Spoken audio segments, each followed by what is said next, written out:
नमस्ते, मेरे साथ आज जुड़े हुए हैं धेनुम से श्री विष्णु अग्रवाल जी, जो कि अपनी फाउंडेशन के माध्यम से 7,500 देसी गोवंश का पालन कर रहे हैं, जो कि दूध नहीं देती हैं। आइए उनसे मिलते हैं। नमस्ते सर। जय गौ माता जय गोपाल। जी, तो धेनुम के बारे में बताइए और ये फाउंडेशन कैसे इतना बड़ा काम कर पा रही है? 7,500 गोवंश को संभालना आसान नहीं है। हमारी गौ सेवा परिवार समिति के माध्यम से 7 गौशालाएं हम संचालित करते हैं एक 10 किलोमीटर रेडियस में। उसमें 7,500 देसी गोवंश है। उसमें से एक गौशाला हमारी ऐसी है जहां पर सिर्फ नंदी बछड़े जो सड़कों पर घूमते हैं, उसमें वो 1500 के लगभग बछड़े हमने उस गौशाला में रख रखे हैं। और वो नंदी एक गौशाला नहीं है, वो एक तरह से नंदीशाला है हमारी। और जो तस्करी हमारे जयपुर नेशनल हाईवे 8 है, जयपुर नेशनल अहमदाबाद हाईवे, उसके ऊपर है। तो काफ़ी मात्रा में यहाँ पर गौ तस्करी होती है। तो जो गौ सेवक जो तस्करी से गायों को बछड़ों को छुड़ाते हैं, उन गायों को और गोवंश को हमारी गौशाला में हैंडओवर करके वहाँ पर हम उनको सुरक्षित रखते हैं और उनकी सेवा करते हैं। बहुत बड़ा काम कर रहे हैं। तो फंडिंग का कैसे कर रहे हैं? प्रोडक्ट्स बना के या और भी कोई तरीका है? दीदी देखिए, 7,500 गोवंश की सेवा हो रही है।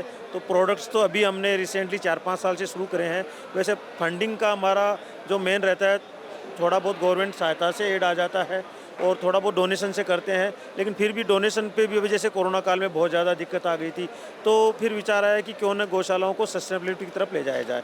तो उसी वजह से ये थोड़े प्रोडक्ट वगैरह शुरू किए हैं और उसी से ये थोड़ा हो रहा है। ये प्रोडक्ट्स के बारे में बताइए हमको। प्रोडक्ट्स हमारे थोड़ा उठा लीजिए। जी। धूप बत्ती बना रहे हैं। इसमें प्योर गाय का गोबर है, देसी गाय का गोबर है और 25 तरह की इसमें जड़ी बूटी है। इसमें कोई भी केमिकल, परफ्यूम वगैरह एड ऑन नहीं किया गया है। पूरा इसमें हमारी भारत में सभी जगह हम इसको सप्लाई करते हैं इसको। इसके बाद में कोन वगैरह है, धूप बत्ती का ही दूसरा इसमें है। उसके बाद में दीदी ये कंडे हैं जो घरों में हवन जोत वगैरह के लिए काम आते हैं, धूनी के लिए काम आते हैं।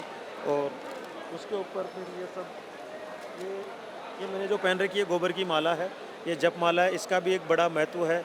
आप गोबर से आप हाथ में रहते हैं, गोबर से एंटी रेडिएशन है, तो ये सब सारा सबको पता ही है वो। तो ये माला भी हम बनाते हैं, इस तरह से प्रोडक्ट बनाते हैं। दूसरा हमारा जो गौशाला का जो है मेन, जो 2016 में हमने गोबर से लकड़ी बनाना शुरू किया था, जो पूरे भारत में सबसे पहले हमने उसको बनाया। और भारत का पहला अंतिम संस्कार गोबर की लकड़ी, जिसको हमने फिर गोकास्ट का नाम दिया, वो 2016 में हमारी श्री नारायण धाम गौशाला के द्वारा गोकास्ट बनाया गया था। और उससे 2016 में हमने पहला अंतिम संस्कार किया।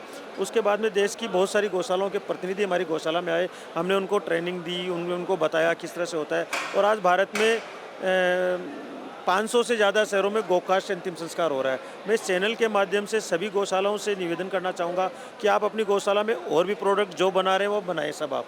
एक आप गोकास्ट बनाना शुरू करेंगे, काऊ डंग लॉग जिसको बोलते हैं, उससे प्रकृति बचेगी, पेड़ बचेंगे, गौशालाओं को भी एक अच्छी रेगुलर इनकम होगी। क्योंकि प्रोडक्ट्स को आज बनाना, इसकी मार्केटिंग करना और इसको सेल आउट करना एक बहुत ज़्यादा टिपिकल काम है। तो कई गौशाला वाले तो इसको फिर ड्रॉप आउट कर देते हैं बीच में।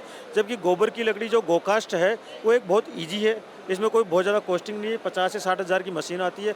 और आप इस फ्यूनरल स्थानीय लेवल पे जो शमशान घाट है, मोक्षधाम है, इसके अलावा होली है, हवन है, यज्ञ में आजकल बहुत सारे यज्ञ हो रहे हैं, उसमें आप इस लकड़ी को प्रमोट करते हैं। तो आप बहुत सारा आप इसमें एक प्रोडक्ट और 3 ट्रिपल सर्विस कर रहे हैं आप। पेड़ की लकड़ी बचेगी, पर्यावरण शुद्ध होगा, गौशालाओं को रेगुलर इनकम मिलेगी। आज अगर भारत में सभी जगह गोकास्ट से अंतिम संस्कार होने लग जाए तो 5 करोड़ पेड़ सालाना हम बचा सकते हैं। आज जितना ज़रूरी है पेड़ लगाना, उससे ज़्यादा ज़रूरी है जो लगे हुए पेड़ हैं उनको बचाना। जी, तो मेरा सभी से रिक्वेस्ट है कि आप गोकास्ट के ऊपर काम करें और इसको अपने स्थानीय लेवल पर प्रमोट करें। बहुत अच्छा इसका रिजल्ट आएगा। थोड़ी सी मेहनत करनी पड़ेगी, लेकिन जनता इसको, पब्लिक इसको एक्सेप्ट कर रही है और हमने सफल इसको किया है पूरा तरीके से। कहीं पर भी कोई दिक्कत इसमें नहीं आने वाली। अगर आपको लगता है कहीं पर भी कोई दिक्कत, ट्रेनिंग, इसके बारे में कोई भी जानकारी है, तो आप हमसे इसके बारे में जानकारी ले सकते हैं। जी, आज ये जानकारी देने के लिए बहुत बहुत धन्यवाद। और गोकास्ट को आगे लेके आप गए और आज इतनी जगह उससे हो रहा है, उससे बहुत ज़्यादा डिफरेंस ऑलरेडी हो रहा है और ज़्यादा होने की ज़रूरत है। तो इस चीज़ को ध्यान में रखेंगे और सब लोग गोकास्ट से जुड़ें, धेनुम से जुड़ें। और विष्णु अग्रवाल जी का नंबर हम दे देंगे, आप उनसे कांटेक्ट कर सकते हैं। नमस्ते।